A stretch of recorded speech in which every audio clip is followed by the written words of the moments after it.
APEC members, I'm Peter Hamilton from Documentary Business, a senior consultant to our unscripted documentary business for decades and decades.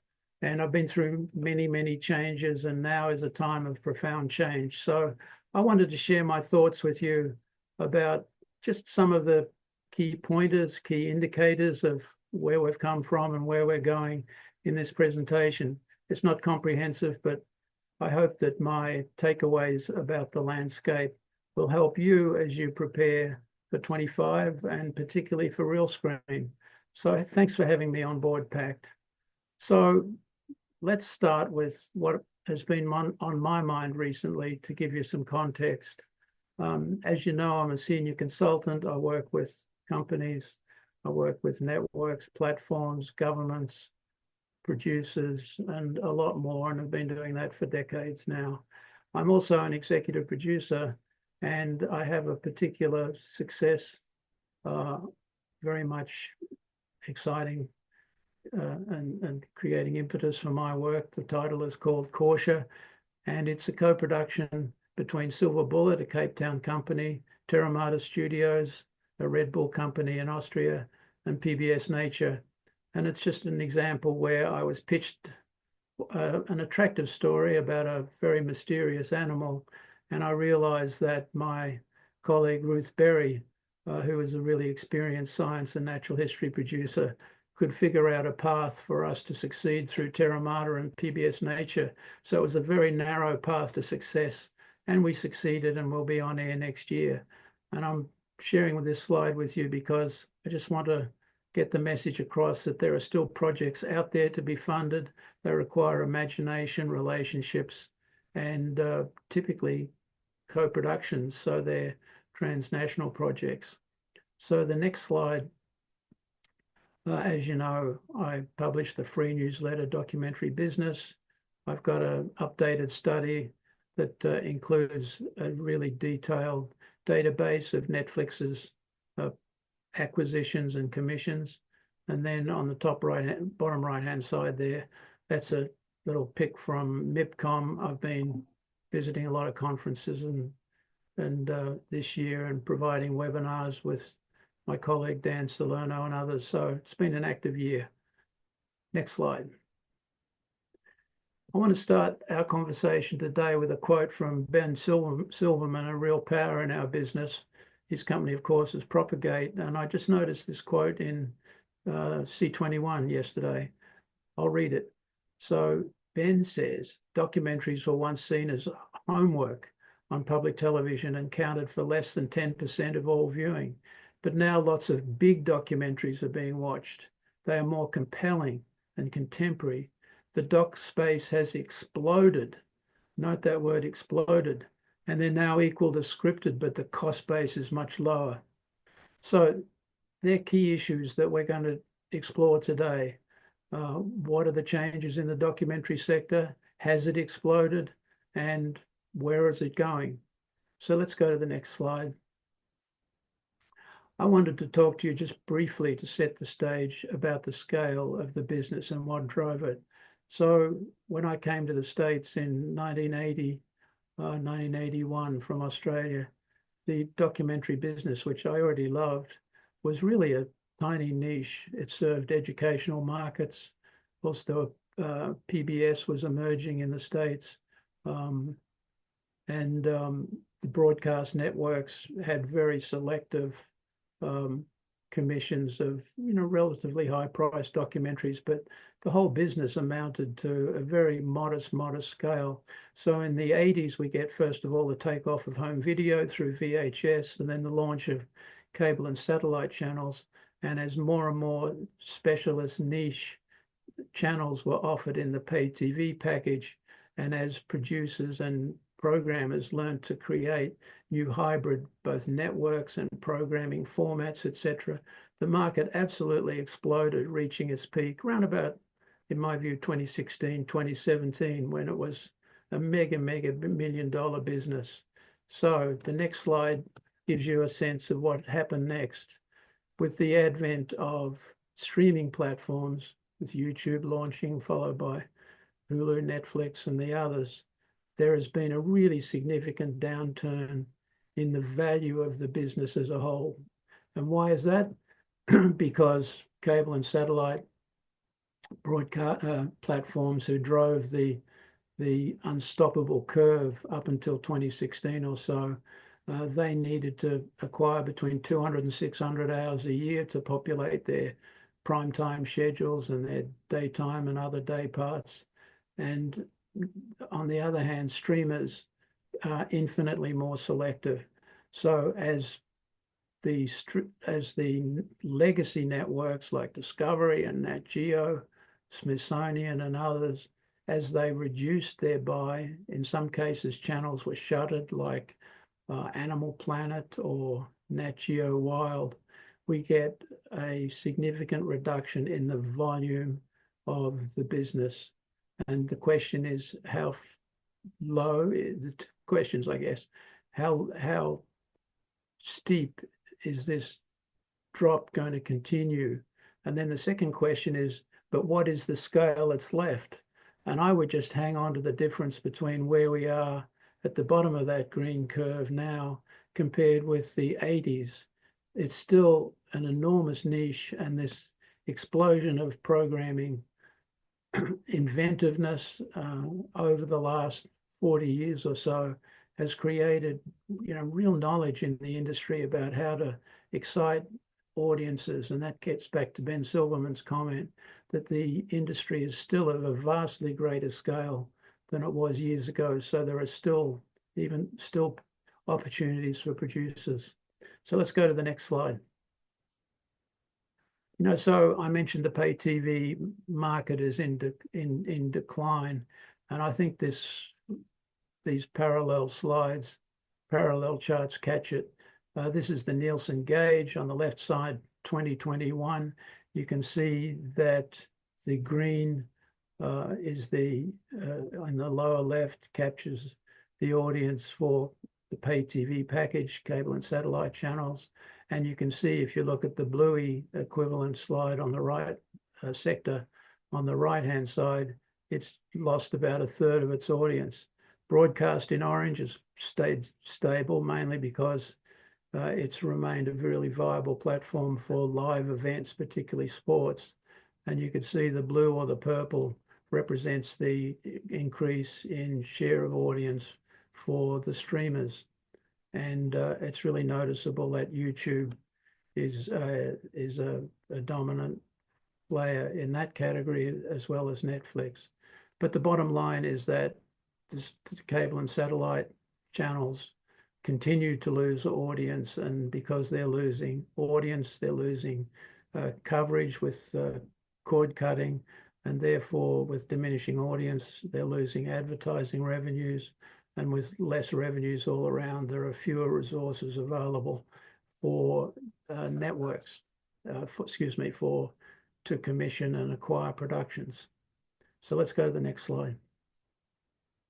It really depends, on the cost quality of the documentary or unscripted concept that's on the table. I'm just as a convenient analytical starting point, I divide our universe into premium, like David Attenborough, big music docs, etc., character-based series like Deadliest Catch, and then more formatted or archive-based programs and clip shows, etc. And Dr. Pol is a good example, who was the stalwart of Nat Geo Wild. So in the shift to premium, in the shift from cable and satellite to streaming, initially Netflix led the streamers in adopting the HBO model of commissioning, I would say, cutting edge, challenging documentaries. They hired staff from HBO. However, in the last 2 or 3 years, there's been a big shift in their remit as it regards factual. I think they've cut back on premium, and as they have launched an advertiser-supported option, their programming, Netflix's programming, has shifted to embrace what we would call more popular entertainment, including popular factual entertainment. And if you look at the next slide, in this period, and I guess this gets back to Ben Silverman's opportunity, the premium category evolved into what I ironically or humorously call the super duper premium. That's the Billie Eilish show, $20 million. It's Elton John. It's unique access to really great, popular, resonating concepts, ideas, libraries, archives, personalities, people and places. So there's been this migration to fewer, bigger projects, and I think a hollowing out of premium and probably a hollowing out of the more kind of popular factual series as well. But the exact, financial spread from sector to sector is really hard to track. But, they're the key takeaways. Let's go to the next slide. So, thinking of Netflix, I was surprised when I saw this chart about Netflix's content spending because, I kind of had it in my head that it was up and up with a correction for the writers' strike and also for COVID. But you can see it's been flatlining now for 4 years or so. And what's interesting to me is that Netflix has made, as have the other streamers, made a really big commitment to live events and to live sports. And therefore, the costs of those productions needs to be included in the 17 billion or so in Netflix spend. That means that there is less to be spent on what I would call traditional non-live content, including drama, but also including documentaries and unscripted. So there's a takeaway from that slide. Let's go to the next one. Yeah, here's an example. Netflix adding live sports to the mix. The Mike Tyson, I'm just checking a note here, Jake Paul, Netflix reported that they have 108 million viewers worldwide. Just an absolutely enormous accomplishment for Netflix and a real indicator of where a globally distributed leading streamer is going to go. And they're certainly followed by Prime and then the other platforms with NFL and other rights. Next, go to the next slide. So, that's the TV side of the business, the traditional acquisitions and commissions side of the business.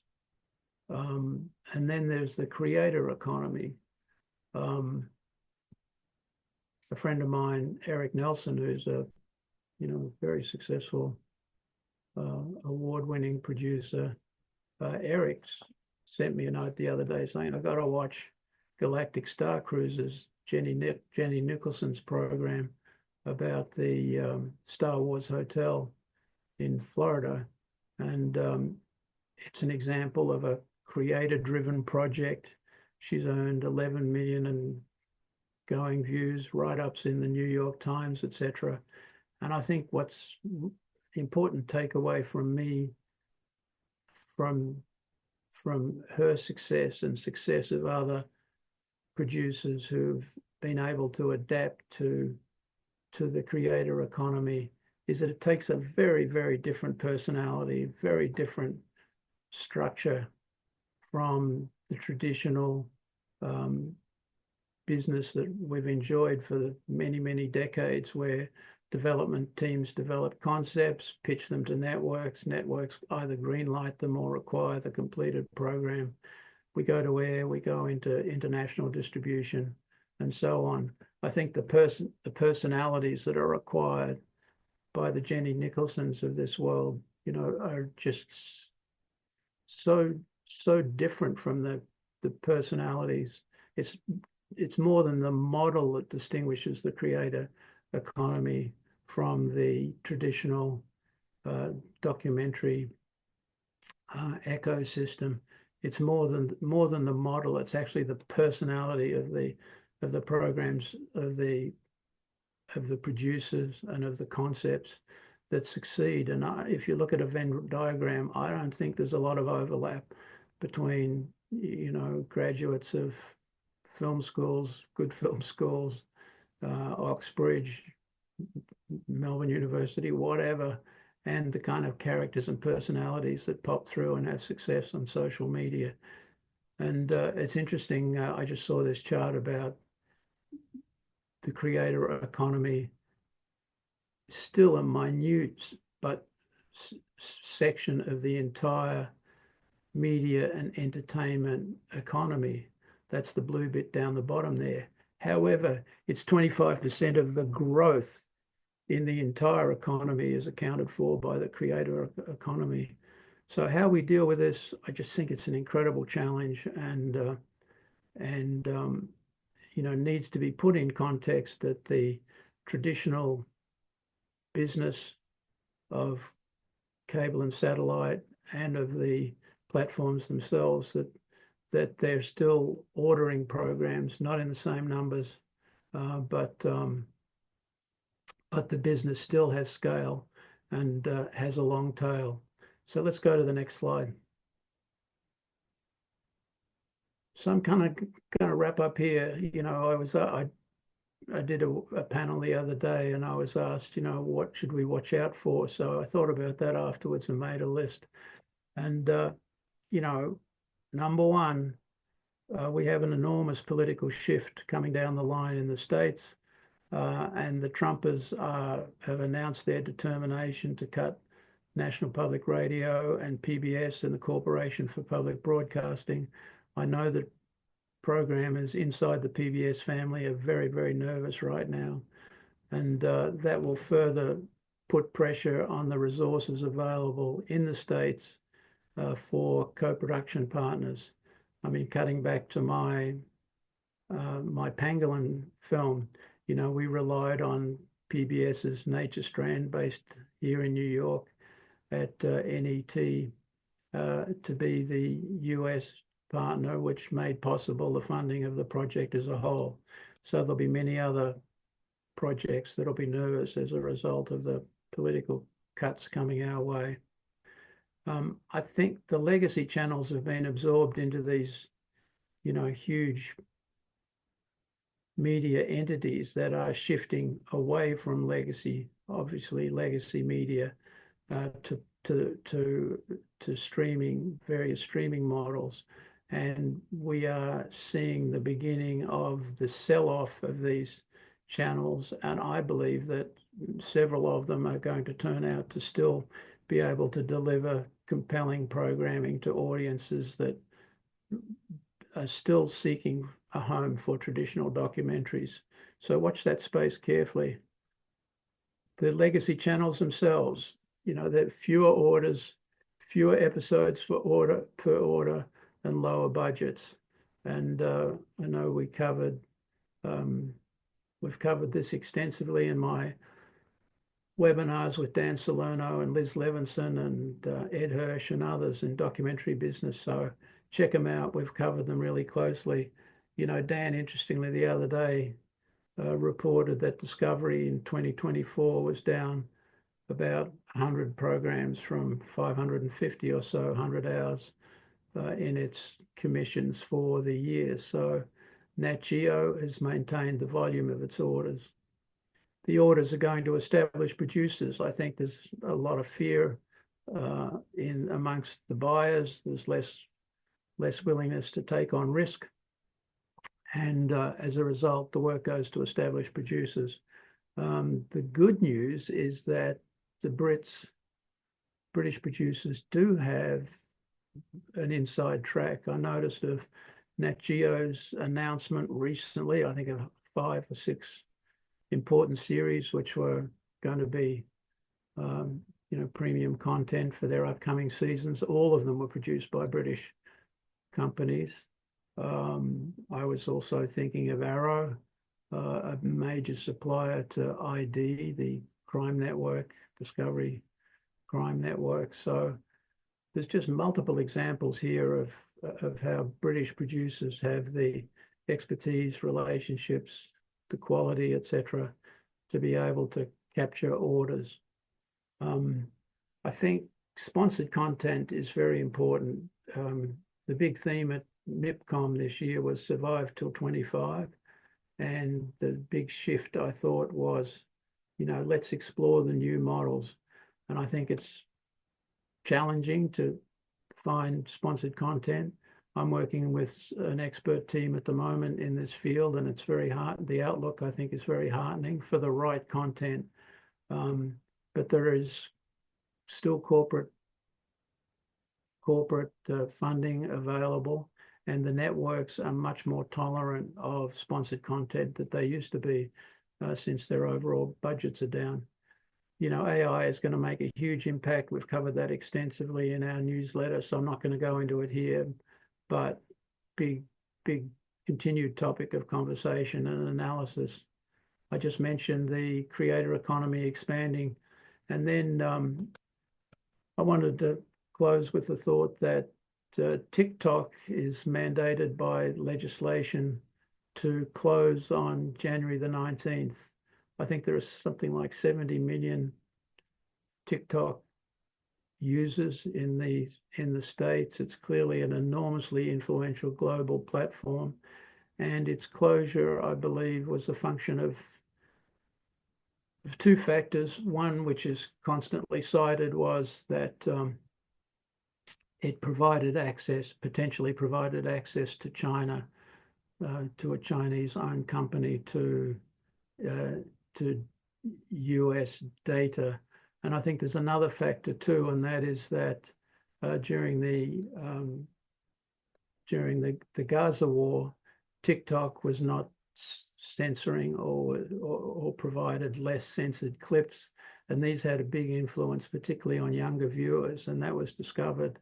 And I think there's a general trend now to gather in social media platforms providing powerful emotional video to direct them towards owners who are responsive to the interests of politically, powerful agendas. And I think we're going to see an increase in censorship, opinion tightening over the next year or so. So let's see what we finish in. Let's go to the next slide. Yeah, just finally, if you are targeting Netflix, you need to know what they buy. Check out my Netflix database, because it not only shows the programs that Netflix has either commissioned or acquired, it also shows the production companies with links to them.